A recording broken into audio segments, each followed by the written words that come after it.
বিশ্বনবী রাসূল করিম সাল্লাল্লাহু আলাইহি ওয়াসাল্লাম তিনি তার জীবনে বেশ কিছু ভবিষ্যৎবাণী করেছিলেন। শেষ জামানায় তার ভবিষ্যৎবাণী অক্ষরে অক্ষরে প্রতিফলিত হচ্ছে। এবার রাসূল করিম সাল্লাল্লাহু আলাইহি ওয়াসাল্লামের সেই ভবিষ্যৎবাণী নিয়ে দেখবেন অন্যরকম একটি তথ্যচিত্র। মহানবী সাল্লাল্লাহু আলাইহি ওয়াসাল্লাম বলেন, কিয়ামত সেই পর্যন্ত হবে না যতক্ষণ না হিংস্র পশুরা মানুষের সাথে কথা বলবে। মানুষের চাবুকের গিঁট ও জুতার ফিতা তার সাথে কথা বলবে, আর মানুষের উরু রান তাকে তথ্য জানাবে। সুনানে তিরমিজি হাদিস 2181।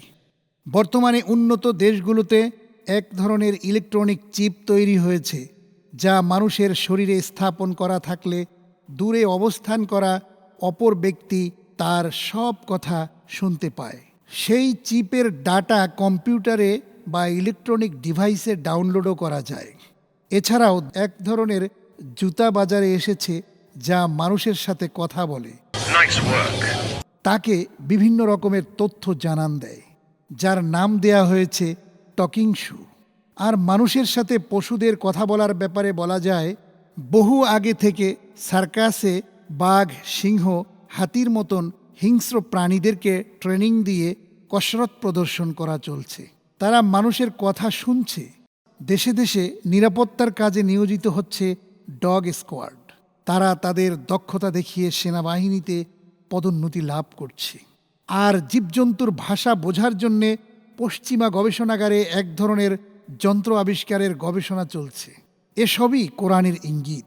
বস্তুত মহানবী সাল্লাল্লাহু আলাইহি ওয়াসাল্লামের মুখ দিয়ে আল্লাহ সুবহানাহু ওয়া তাআলা তাই বলিয়েছেন, যা ভবিষ্যতে অবশ্য কার্য হিসেবে লিপিবদ্ধ হয়ে আছে। মুমিন মুসলমানের সারা জীবনের ইবাদত বন্দিগির মূল লক্ষ্য পরকালে জান্নাত লাভ। জান্নাতের নিয়ামত, সুখ, শান্তি, ঐশ্বর্য সম্পর্কে কোরআন ও হাদিসে বহু বর্ণনা রয়েছে। জান্নাতে প্রবেশের জন্য 8টি দরজা রয়েছে। 8টি দরজার প্রত্যেকটিতে 2টি করে পাল্লা রয়েছে। মহানবী সাল্লাল্লাহু আলাইহি ওয়াসাল্লাম বলেছেন, জান্নাতের দরজার 2 পাল্লার মাঝখানের প্রশস্ততা মক্কা শরীফ থেকে বাহরাইনের হাজার অথবা মক্কা শরীফ থেকে সিরিয়ার বুশরার দূরত্বের সমান। মহানবীর এ কথায় স্পষ্ট যে মক্কা থেকে হাজার বা মক্কা থেকে বুশরার দূরত্ব সমান। সম্প্রতি স্যাটেলাইটের এক ছবিতে দেখতে পাওয়া যায় মক্কা থেকে সিরিয়ার বুশরার দূরত্ব 1200 কিলোমিটার। অন্যদিকে মক্কা থেকে বাহরাইনের হাজারের দূরত্ব 1200 কিলোমিটার।